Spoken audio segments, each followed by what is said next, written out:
मेरा नाम चेतन है। मैं पिज़्ज़ा डिलीवरी बॉय की जॉब करता हूँ। ये बात करीब 6 महीने पहले की है। मुझे दिल्ली के लाजपत नगर के एरिया के डिलीवरी ऑर्डर मिलते थे।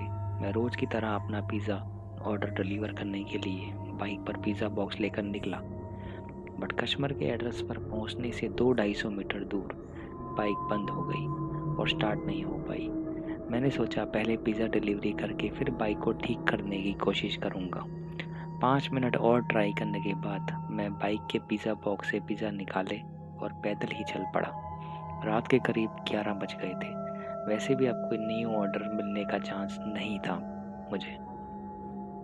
बाइक ठीक हो जाए और मैं टाइम पर घर पहुंच जाऊं, यही बहुत था। ये सोचता हुआ मैं कस्टमर के गेट पर पहुंचा और बेल रिंग करी।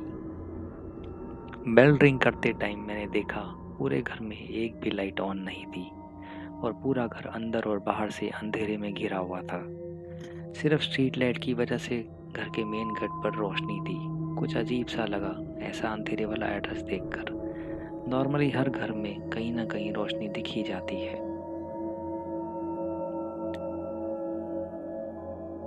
पॉश एरिया होने की वजह से उस जगह काफ़ी शांति थी। पूरे रोड पर सिर्फ लग्जरी गाड़ियां पार्क थी और कुछ लोग अपने पालतू डॉग्स के साथ वॉक भी कर रहे थे। मैंने 5 मिनट्स तक काफ़ी बेल बजाई बट उस अंधेरे वाले घर में से कोई बाहर नहीं निकला। फिर एकदम से मेरा ध्यान घर की छत पर गया तो मुझे ऐसा लगा कि कोई अंधेरे में एक चमकती आंखों वाला चेहरा मुझे देख रहा है और उसकी पूरी दीवार के पीछे और उसकी पूरी बॉडी दीवार के पीछे थी। बस चेहरा वो भी बहुत हल्का सा दिख रहा था। ये देखते ही मेरा दिमाग काम करना बंद हो गया और मैं घबरा के वापस से अपनी बाइक की तरफ जाने लगा। मेरे हाथ में ही पिज़्ज़ा बॉक्स थे। इतने में ही मुझे अपनी पिज़्ज़ा सेंटर के मैनेजर का कॉल आया और उसने बताया जिस कस्टमर को मैं पिज़्ज़ा डिलीवर करने आया हूँ उसने दोबारा कॉल करके पिज़्ज़ा को गेट पर ही पिज़्ज़ा छोड़कर जाने के लिए बोला है और पेमेंट उसकी ऑलरेडी हो चुकी है। मैनेजर ने मुझे पिज़्ज़ा बॉक्स को घर के मेन गेट पर थोड़ा सा अंदर रखने के लिए बोला। ये सुनकर मेरे माथे पर पसीना आ गया। वापस उस गेट पर जाने की मेरी हिम्मत नहीं हो रही थी। इतने में एक आदमी वहां से वॉक करते हुए जा रहा था अपने पालतू डॉग्स के साथ। मैं हिम्मत करके उन्हीं के पीछे चलने लगा वापस कस्टमर एड्रेस की तरफ। पिज़्ज़ा डिलीवरी करना मेरी मजबूरी थी।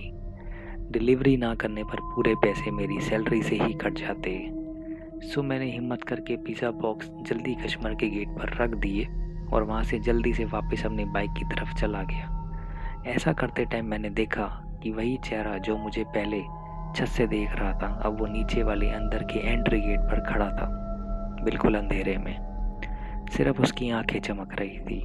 मैंने हिम्मत करके किसी तरह उस एरिया के मेन गेट तक पहुंचा जहां सिक्योरिटी गार्ड बैठा था।